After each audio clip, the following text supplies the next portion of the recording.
দর্শক, বাংলাদেশ এবং ভারতের মধ্যে সম্পর্কের একটি টানটান উত্তেজনার মধ্যে হঠাৎ একটি সুখবর এলো। সুখবরটা হচ্ছে এরকম: বাংলাদেশিদের অতিরিক্ত ছাড়ের ঘোষণা দিল কলকাতার হাসপাতাল। আসলে বাস্তবতা হলো এই যে বাংলাদেশি রোগী, বাংলাদেশি কাস্টমার, ব্যবসায়ী ছাড়া কলকাতার বাজার অর্ধেক নাই। অর্ধেক আমার কম বলা হলো, অনেকে বলছেন যে 80% নির্ভর করে বাংলাদেশি জনগণের উপর। তারা যে পরিমাণ কেনাকাটা করে, তারা যে পরিমাণ চিকিৎসা নিতে আসে, তারা যদি আসা বন্ধ করে, কলকাতার হাসপাতাল, কলকাতার মার্কেট, দোকানপাট, ব্যবসা বাণিজ্য অনেক ক্ষতি হবে।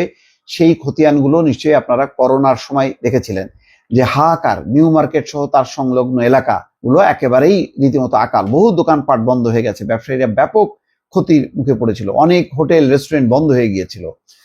সেই কলকাতা, ত্রিপুরা কিছু ঘটনা বলি, এবং খুবই অস্বস্তিকর, এবং তাদের ঘোষণা, তাদের আচরণ এবং সম্পর্কের যে টানাপোড়েন, তাতে এটা কোথায় যে গড়াবে তা নিয়ে যখন উদ্বেগ উৎকণ্ঠা ছিল, ঠিক তখন একটা সুখবর এলো কলকাতা থেকে।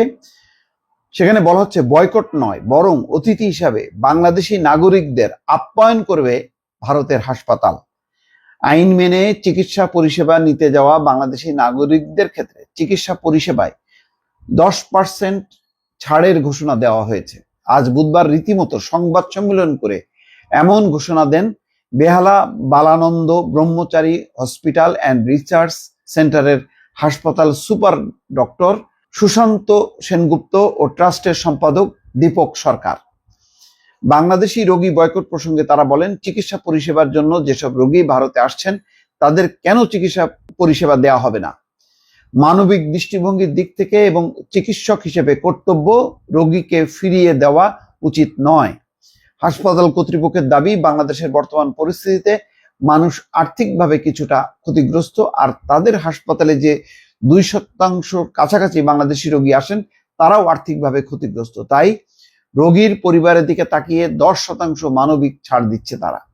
আপাতত নির্দিষ্ট কোনো সময়সীমার জন্য নয়, বরং অনির্দিষ্টকালের জন্য এই ছাড় ঘোষণা করা হয়েছে বাংলাদেশি রোগীদের জন্য। নিঃসন্দেহে এটি প্রত্যাশিত, কেননা এখানে বলাই হচ্ছে প্রতিবেশী সম্পর্কটা এমন, কেউ কারোর ছাড়া চলতে পারে না। বাংলাদেশকে যেমন লাগবে ভারতের, ভারতকে লাগবে বাংলাদেশের। আমদানি রপ্তানি অনেক কিছুতেই এখানে বাংলাদেশ, ভারত বড় দেশ বলে বাংলাদেশকে উপেক্ষা করা হবে, বাংলাদেশের কোনো গুরুত্ব নেই, তাই যদি না হতো তাহলে 15 বছর ধরে শেখ হাসিনার অগণতান্ত্রিক শাসনকে কেন চোখ বুজে সমর্থন করলো ভারত? করেছে এই কারণে তারা বাংলাদেশকে ব্যবহার করতে চেয়েছে। তার মানে ভারতের একটি দরকার আছে। 7 সিস্টার্সের জন্য যে সংযোগ, সেই সংযোগের একমাত্র উপায় হচ্ছে বাংলাদেশ।